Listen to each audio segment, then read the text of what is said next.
Hello नमस्कार हमारे सभी दर्शकों को वेलकम टू स्टडी वेल 77। हमारी इस जीके प्रोग्राम में आपका स्वागत है। और यहाँ पर देखेंगे ये क्लास हमारी चल रही है भारतीय संविधान इंडियन कॉन्स्टिट्यूशन की। यहाँ पर देखेंगे भारतीय संविधान की, यहाँ पर ये पुस्तक दिख रही है आपको, भारतीय संविधान अर्थात इंडियन कॉन्स्टिट्यूशन की। यहाँ पर देख रहे हैं संविधान निर्माणकर्ता अर्थात भारतीय संविधान के निर्माणकर्ता बाबा साहब भीमराव अम्बेडकर हैं। ये इंडियन कॉन्स्टिट्यूशन की पुस्तक इनके हाथ में है। यहाँ पर ये हमारा चैनल है स्टडी वेल 77, इसे सब्सक्राइब करें और हमारे इस वीडियो को ज्यादा से ज्यादा शेयर करें। ये क्लास है आपकी इंडियन पॉलिटी की और ये क्लास जो है आपकी सभी प्रतियोगी परीक्षाओं के लिए बहुत ही महत्वपूर्ण है। तो आप ज्यादा से ज्यादा इस वीडियो को शेयर करें ताकि आपके लिए और भी अच्छे से अच्छा कंटेंट ला सकें। तो चलिए आइए स्टार्ट करते हैं अपने भारत का संविधान इंडियन कॉन्स्टिट्यूशन प्रारंभ करते हैं। पहले आपने पिछले वीडियो में देखा कि भारतीय संविधान की जो विकास यात्रा है, भारतीय संविधान का जो भाग 2 है, वहां पर आपने देखा कि नागरिकता का अधिकार, वहां पर देखा कि नागरिकता का अधिकार क्या है, उसके बारे में हमने आपको बताया। अब यहां पर देखेंगे, इस वीडियो में देखेंगे कि जो मौलिक अधिकार भाग 3 है, यहां पर भाग 3 देखेंगे। भाग 3 भारतीय संविधान का जो भाग 3 है, जो मौलिक अधिकारों से संबंधित है, मौलिक अधिकार दिए गए हैं, इसका प्रावधान यहां पर देखने को मिलेगा। तो यहां पर अनुच्छेद सबसे पहले देखेंगे। अनुच्छेद जो भाग 3 में है, ये 12 से लेके 51 तक दिया गया है। 12 से लेकर जो 12 से 36 तक इसका प्रावधान देखने को मिलता है। 12 से 36 तक, 12 से 36 तक भाग 3 में 12 से 36 तक प्रावधान देखने को मिलता है। ये संविधान, ये मौलिक अधिकारों के लिए। तो यहाँ पर देखेंगे, इस वीडियो में देखेंगे अनुच्छेद जो है 12 और 13, अनुच्छेद 12 और 13, अनुच्छेद 12 और 13 के विषय में जानेंगे।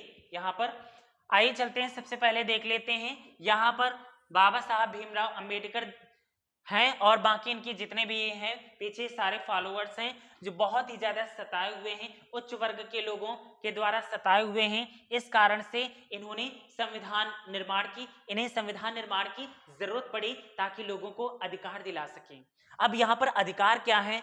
जब संविधान का निर्माण नहीं हुआ था तो यहाँ पर भेदभाव थे, न जाने कितनी अस्पृश्यता, अर्थात अस्पृश्यता, छुआछूत की भावना इतनी ज्यादा विद्यमान थी कि भारतीय लोगों का जो जीवन था अस्त व्यस्त था।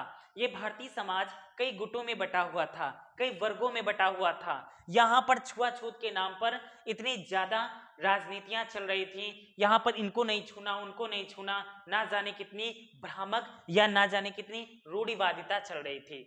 लेकिन यहाँ पर नए युग का निर्माणकर्ता बाबा साहब भीमराव अंबेडकर हैं। नए युग के निर्माणकर्ता बाबा साहब भीमराव अंबेडकर हैं, जिन्होंने लोगों को जीना सिखाया, कि लोगों के अधिकार दिलाना सिखाया कि आपका अधिकार है। यहाँ पर जानेंगे हर व्यक्ति का अधिकार क्या है, हम बताएंगे आपके अधिकार क्या हैं और आपको अपने अधिकारों की मांग किस प्रकार से करनी चाहिए, किस प्रकार से। पहले प्राचीन भारत में अगर देखा जाए तो प्राचीन समय में, पूर्व काल में, यहाँ पर छुआछूत की भावना बहुत ज्यादा विद्यमान थी, जिसको लेकर भारतीय समाज और ज्यादा प्रताड़ित था। यहाँ पर जो भारतीय समाज था 4 वर्गों में बटा हुआ था: ब्राह्मण, क्षत्रिय, वैश्य और शूद्र। ब्राह्मणों का काम जो था, ब्राह्मण और जो क्षत्रिय थे, तो यहाँ पर जो वैश्य और शूद्रों को सताना। इसके बाद जो अधिकार, वैश्यों को तो कुछ अधिकार दिए गए थे, लेकिन शूद्रों के साथ बहुत ज्यादा दुर्व्यवहार किया जाता था। तो ऐसी भ्रामक या भ्रांतियां या ऐसी अनर्गल प्रथाएं चलाई जा रही थी हमारे देश में, जिनको समाप्त करने का श्रेय बाबा साहब भीमराव अंबेडकर को जाता है। और भी बहुत सारे ऐसे व्यक्ति शामिल हुए, जैसे पंडिता रमाबाई और बाकी, जैसे कि ज्योतिबा फूले। इन लोगों ने बहुत सारा संघर्ष किया और देश में जो अस्पृश्यता जैसी भावना थी, छुआछूत, भेदभाव, ये जो जातिवाद की भावना थी, इसको समाप्त करने में अपना पूरा योगदान दिया। तो आइए चलते हैं, इस क्लास को स्टार्ट करते हैं। यहाँ पर लिखा है पानी के अधिकार के लिए बाबा साहब का सत्याग्रह। तो पानी के अधिकार के लिए यहाँ पर देख रहे हैं ये तालाब बना हुआ है, यहाँ पर ये डॉग दिखाई दे रहा है, कुत्ता।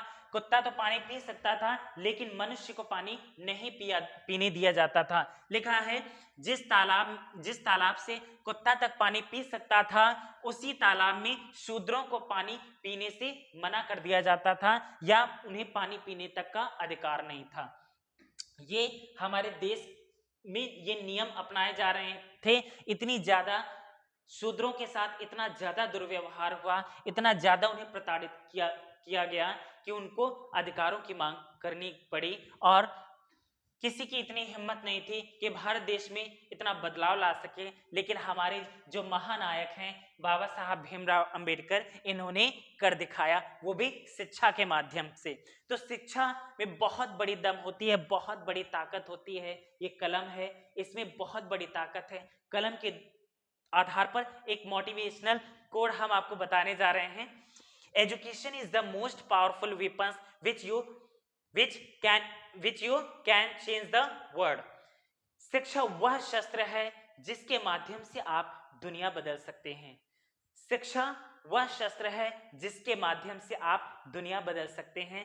तो उसी प्रकार से शिक्षा के माध्यम से ही बाबा साहब भीमराव अंबेडकर ने अर्थात भारत को ही बदल कर रख दिया। लोगों की सोच जो गलत थी, उनकी सोच को बदल कर रख दिया।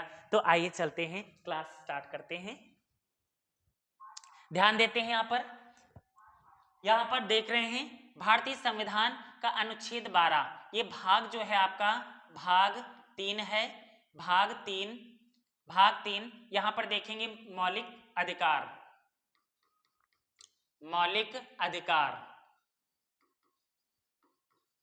यहाँ पर मौलिक अधिकार देख रहे हैं, फंडामेंटल राइट्स देख रहे हैं। तो भारतीय संविधान का अनुच्छेद 12 है। इसमें कुछ बताया गया है, राज्य को परिभाषित करता है, यानी राज्य की परिभाषित करता है या परिभाषा दी गई है इस अनुच्छेद के अनुसार। अर्थात ये अनुच्छेद जो 12 है तो राज्य को परिभाषित करता है कि राज्य के लोगों को परिभाषित करता है। ये प्रावधान अनुच्छेद 12 में दिया गया है। आइए चलते हैं इस परिभाषा में क्या लिखा गया है देखते हैं। राज्य शब्द में भारत के संविधान के उद्देश्यों के लिए निम्नलिखित शब्द शामिल किए गए हैं, और कौन से हैं चलिए देखते हैं। भारतीय संघ अर्थात भारत एक संघ है, और भारतीय संघ में भारत के लोग शामिल हैं अर्थात जनता शामिल है, भारतीय संघ। दूसरा है राज्यों की सरकारें, अर्थात राज्यों की सरकारें, ये संबंधित हो गया एक केंद्र से अर्थात देश से, और ये राज्य की सरकारें अर्थात राज्य में अलग अलग सरकारें होंगे। जैसे कि यहाँ पर हर एक राज्य में एक मुख्यमंत्री होगा और एक राज्यपाल होगा, और यहाँ पर संघ जो होगा तो यहाँ पर प्रधानमंत्री और यहाँ राष्ट्रपति होंगे। आगे देखते हैं स्थानीय प्राधिकरण अर्थात स्थानीय लोगों को। जैसे कि हम उत्तर प्रदेश में रह रहे हैं तो हमें उत्तर प्रदेश में रहने के लिए हमारा जो मकान है यहाँ पर है, बाकी मतलब स्थानीय लोगों को, जैसे जिला प्रशासन हो गया, भारत की जो सत्ता है तो अर्थात जिला हो गया, जिले के बाद आपका एक राज्य हो गया, इसके बाद राज्य के बाद आपका देश हो गया। तो यहाँ पर स्थानीय प्राधिकरण और अन्य प्राधिकरण भी इसी में शामिल किए गए हैं अनुच्छेद 12 में। इसका महत्व क्या है देख लेते हैं। अनुच्छेद 12 का महत्व इस प्रकार से है, चलिए देखते हैं किस प्रकार से है। तो इसका महत्व है, अनुच्छेद 12 का महत्व, ये पहला, संविधान के प्रावधानों की व्याख्या में मदद करता है। अर्थात जो संविधान के प्रावधान जो बनाए जा रहे हैं तो इसमें मदद कौन करता है, यहाँ पर अनुच्छेद जो 12 है ये मदद करता है संविधान के निर्माण में या संविधान के प्रावधानों में। यहाँ पर देखते हैं राज्य की परिभाषा को स्पष्ट करता है, राज्य की परिभाषा को स्पष्ट करता है कि देश में क्या नियम रहेंगे और राज्य में क्या नियम रहेंगे। नागरिकों के अधिकारों और कर्तव्यों को परिभाषित करता है कि जितने भी भारत के नागरिक हैं तो नागरिकों को अलग उनके अधिकार जो हैं, उनके राइट हैं, फंडामेंटल राइट्स, उनके अधिकार हैं तो उनको भी परिभाषित करता है, और साथ साथ उनके कर्तव्यों को भी परिभाषित करता है। अगर आप अपने अधिकार मांग रहे हैं सरकार से तो आपको इस देश के प्रति अपने कर्तव्य भी निभाने होंगे। आगे देखते हैं संवैधानिक व्यवस्था में राज्य की भूमिका को निर्धारित करता है। संवैधानिक व्यवस्था अर्थात संविधान की जो व्यवस्था की गई है इसमें राज्य की भूमिका को भी निर्धारित करता है कि राज्य में कौन कौन से प्रावधान होंगे और कौन कौन सी व्यवस्थाएं की जाएंगी। आगे देखते हैं, यहां पर संबंधित कुछ अनुच्छेद जैसे कि अनुच्छेद 12 के साथ कुछ अन्य अनुच्छेदों को भी यहाँ पर शामिल किया गया है जो महत्वपूर्ण अनुच्छेद हैं, जो कि आपके यहाँ पर जो मौलिक अधिकार है इसी मौलिक अधिकारों में दिया गया है। जैसे यहाँ पर अनुच्छेद 13 है, इसमें प्रावधान दिया गया है मौलिक अधिकारों का उल्लंघन।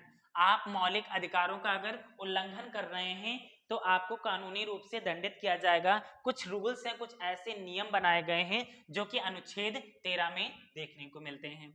यहाँ पर देखते हैं अनुच्छेद जो 14 है वो समानता का अधिकार देता है। आपको समानता का, आप किसी भी धर्म के हैं, किसी भी जाति के हैं, किसी भी वर्ग के हैं, आपको समानता का अधिकार, राइट टू इक्वल, यहाँ पर इक्वालिटी जो है आपको दी जाएगी। आगे देखते हैं अनुच्छेद 21 जो कि जीवन और अभिव्यक्ति की स्वतंत्रता का अधिकार अर्थात निजता का अधिकार, जीवन जीने का अधिकार, जो अनुच्छेद 21 है बहुत ही महत्वपूर्ण है और इसके बारे में हमने आपको पहले वीडियो में बताया है। आगे देखते हैं अनुच्छेद 12 में भारतीय संविधान का एक महत्वपूर्ण भाग है जो राज्य की परिभाषा और इसके कार्यों को निर्धारित करता है। अर्थात जो अनुच्छेद ये 12 है तो ये बहुत ही संविधान का एक महत्वपूर्ण भाग है जो राज्यों की परिभाषा, राज्यों को परिभाषित करता है और उनके कर्तव्यों और उनके अधिकारों को भी परिभाषित करने का काम करता है।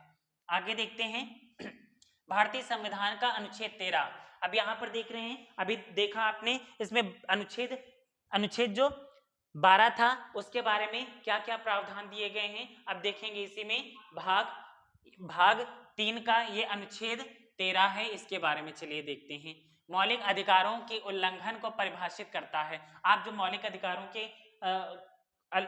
अधिकारों का उल्लंघन कर रहे हैं उसको परिभाषित करता है। यह अनुच्छेद निम्नलिखित बातों को कहता है। क्या कहता है? कुछ मुख्य बिंदु यहाँ पर दिए गए हैं, इन मुख्य बिंदुओं को ध्यान में रखते हैं। चलिए देखते हैं मौलिक अधिकारों का उल्लंघन। आप मौलिक अधिकारों का उल्लंघन करते हैं तो इस पर कुछ नियम बनाए गए हैं। कोई भी विधि या अधिनियम जो मौलिक अधिकारों का उल्लंघन करता है वह असंवैधानिक होगा। कोई भी विधि या अधिनियम जो मौलिक अधिकारों का उल्लंघन करता है वह असंवैधानिक होगा, अर्थात संविधान के अंतर्गत नहीं होगा, अर्थात गैर कानूनी माना जाएगा। अगर कोई भी विधि का मतलब होता है कानून, विधि का मतलब होता है कानून, या कोई भी अधिनियम जो बनाए जाते हैं, अधिनियम संशोधित किए जाते हैं, यदि ऐसा कोई संशोधन या प्रावधान लाया जाता है जो यहाँ पर मौलिक अधिकारों के विरुद्ध हो तो उसको यहाँ पर असंवैधानिक माना जाएगा कि संविधान के विरुद्ध है, और जो चीज संविधान के विरुद्ध हो वो चीज देश के किसी काम की नहीं है। ये बात कही गई है यहाँ पर पहले पॉइंट में। आगे देखते हैं दूसरे नंबर में असंवैधानिक विधियों का निस्तरीकरण। अब यहाँ पर जो असंवैधानिक विधि जो बनाई गई है तो उसका निस्तरीकरण या किस प्रकार से किया जा सकता है, तो यहाँ पर देखते हैं यदि कोई विधि या अधिनियम मौलिक अधिकारों का उल्लंघन करता है तो उसे न्यायालय द्वारा असंवैधानिक घोषित किया जाता है। अगर कोई विधि या कोई नियम बनाया जाता है जो जनता के विरुद्ध हो, जो समाज के विरुद्ध हो और जो संविधान के विरुद्ध हो, उस चीज को हम क्या करेंगे, न्यायपालिका से गुहार लगाएंगे, वहां पर याचिका दायर की जा सकती है। हाई कोर्ट में मामले चले जाते हैं, इसके बाद सुप्रीम कोर्ट में मामले चले जाते हैं कि यहाँ पर जो नियमों का उल्लंघन किया जा रहा है तो ये नियम नहीं होने चाहिए, जो संविधान के विरुद्ध हैं वो हमारे देश के लिए बेकार हैं। आगे चलते हैं मौलिक अधिकारों की सुरक्षा। मौलिक अधिकारों की सुरक्षा कौन करता है, तो अनुच्छेद 13 जो है तो यही मौलिक अधिकारों की सुरक्षा करता है। अनुच्छेद 13 मौलिक अधिकारों की सुरक्षा के लिए प्रावधान करता है, या ये अनुच्छेद 13 है यही जो मौलिक अधिकार हैं इनकी रक्षा करता है। आगे देखते हैं संविधान की सर्वोच्चता। जो संविधान की सर्वोच्चता अर्थात सबसे ऊंचा पॉइंट क्या है, यहाँ पर देखते हैं अनुच्छेद 13 संविधान की सर्वोच्चता को बनाए रखता है और मौलिक अधिकारों की रक्षा करता है। जो संविधान की सर्वोच्चता है उसको बनाए रखने का काम अनुच्छेद 13 करता है और यहाँ पर देखते हैं कि मौलिक अधिकारों की रक्षा भी अनुच्छेद 13 ही करता है। आगे देखते हैं, ये संबंधित कुछ अनुच्छेद हैं जो कुछ इंपॉर्टेंट है, जो अभी हमने आपको बताया भी था। यहाँ पर देख रहे हैं अनुच्छेद 13 के साथ अन्य अनुच्छेदों को भी शामिल किया गया है, जैसे अनुच्छेद 12 है राज्य की को परिभाषित करता है, अनुच्छेद 14 है ये समानता का अधिकार दिलाता है और अनुच्छेद 21 है ये जीवन और अभिव्यक्ति या व्यक्तिगत स्वतंत्रता का अधिकार दिलाता है आपको, और अनुच्छेद 32 है ये संवैधानिक उपचारों का अधिकार, जो बहुत ही महत्वपूर्ण है। बाबा साहब भीमराव अंबेडकर ने इसी को संविधान की आत्मा कहा है। यदि आपके अधिकारों की रक्षा ये अनुच्छेद 32 है, संवैधानिक उपचारों का अधिकार यही संविधान के उपचारों का अधिकार यही करता है। यदि आपके अधिकारों का हनन हो रहा हो या आपको अधिकार ना दिए जा रहे हो या आपको कोई सता रहा परेशान कर रहा हो तो अनुच्छेद 32 के तहत अपनी याचिका हम अपने रिट कोर्ट में दायर कर सकते हैं। आगे चलते हैं, यहाँ पर उल्लंघन करता है तो न्यायपालिका द्वारा असंवैधानिक घोषित किया जाता है। यहाँ पर देखिए, यहाँ पर अगर कोई व्यक्ति हमारी अधिकारों का उल्लंघन करता है या हमें परेशान करता है या संविधान के नियमों का उल्लंघन करता है तो उस मामले को क्या किया जाता है, न्यायालय द्वारा असंवैधानिक घोषित किया जाता है, या कोई ऐसा नियम बनाया जाता है जो संविधान के विरुद्ध हो तो उसे असंवैधानिक घोषित किया जाता है। यहाँ पर देखते हैं मौलिक अधिकारों की सुरक्षा, अनुच्छेद 13 में मौलिक अधिकारों की सुरक्षा के लिए प्रावधान दिया गया है। संविधान की सर्वोच्चता यहाँ पर देख रहे हैं कि संविधान की जो सर्वोच्चता है तो ये अनुच्छेद 13 जो संविधान की सर्वोच्चता बनाए रखता है और इसे मौलिक अधिकारों की रक्षा व सुरक्षा करता है। अभी हमने आपको अनुच्छेद संबंधित बता दिया, अनुच्छेद 13 में क्या होता है, अनुच्छेद 12 में, अनुच्छेद 14 और अनुच्छेद 21 और अनुच्छेद 32। आगे देखते हैं, यहाँ पर अनुच्छेद 32 में संवैधानिक उपचारों का अधिकार, इसका महत्व क्या है, तो यहाँ पर देख रहे हैं अनुच्छेद जो 13 का महत्व इस प्रकार से दिया गया है। पहला पॉइंट है मौलिक अधिकारों की सुरक्षा।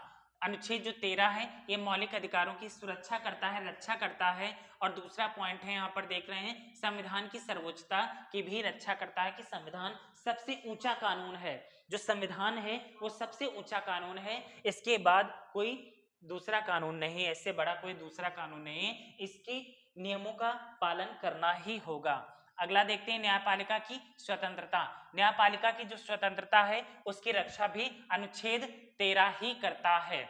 आगे देखते हैं नागरिकों की अधिकारों की रक्षा। नागरिक जो, जैसे हम भारतीय नागरिक हैं तो हमारे अधिकारों की रक्षा कौन करता है, तो अनुच्छेद 13 ही करता है। तो इस प्रकार से हमारे सभी अधिकार थे। यहाँ पर देखा आपने अनुच्छेद 12 और अनुच्छेद 13 जो कि मौलिक अधिकारों के अंतर्गत ही आता है। बाकी आपका अनुच्छेद अगले वीडियो में देखेंगे। मौलिक अधिकार आगे देखेंगे, मौलिक अधिकार यहाँ पर अनुच्छेद, यहाँ पर आपने अभी देखा 12 और 13, यहाँ पर देखा 12 और 13, आगे देखेंगे 14 से लेकर 36 तक, 14 से लेकर 36 तक का प्रावधान देखेंगे जिसमें कि 6 मौलिक अधिकार दिए गए हैं, जो कि 14 से लेकर 36 तक का प्रावधान यहाँ पर देखने को मिलेगा अगले वीडियो में। बाकी हम यहाँ पर आपको बताया अनुच्छेद 12 और 13 में क्या प्रावधान दिए गए हैं, किस प्रकार से दिए गए हैं, ये संपूर्ण जानकारी हमने दी आपको इस वीडियो के माध्यम से। यहाँ पर देख रहे हैं ये संविधान निर्माण करता है जिन्होंने हमारे देश को एक नई दिशा दिखाई, हमारे देश को एक नई दिशा देकर हमें आगे हमारे अधिकारों को बताया कि हमारे अधिकार क्या हैं। अगर इन्होंने आवाज ना उठाई होती, हमें लड़ना ना सिखाया होता, अपने अधिकारों के लिए लड़ना ना सिखाया होता, तो आज हमें अपने अधिकार ना मिल पाते। तो हम इन्हें शत शत नमन करते हैं, कोटि कोटि प्रणाम करते हैं बाबा साहब भीमराव अंबेडकर को, जिन्होंने हमारे देश की सत्ता का निर्माण किया। संविधान जो हर एक सबसे बड़ा कानून जो देश का संविधान होता है उसके निर्माण में हमारे हमारे निर्माणकर्ता अर्थात भीमराव अंबेडकर का बहुत बड़ा योगदान रहा।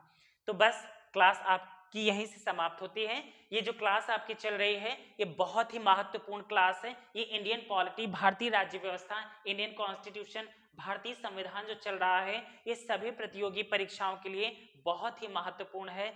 बहुत ही इंपॉर्टेंट, मोस्ट इंपॉर्टेंट फैक्ट आपके लिए लेकर आ रहे हैं, जो बहुत ही हर एग्जाम में बहुत गहराई से क्वेश्चन जो पूछे जाते हैं, तो हर एक बहुत ही विस्तार पूर्वक एक एक फैक्ट हम आपको बता रहे हैं, एक एक कॉन्सेप्ट यहाँ पर बता रहे हैं। तो इस क्लास को हमारे ज़्यादा से ज़्यादा शेयर करें और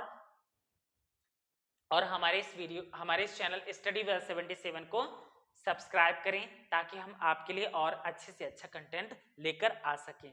thank you so much for watching this video.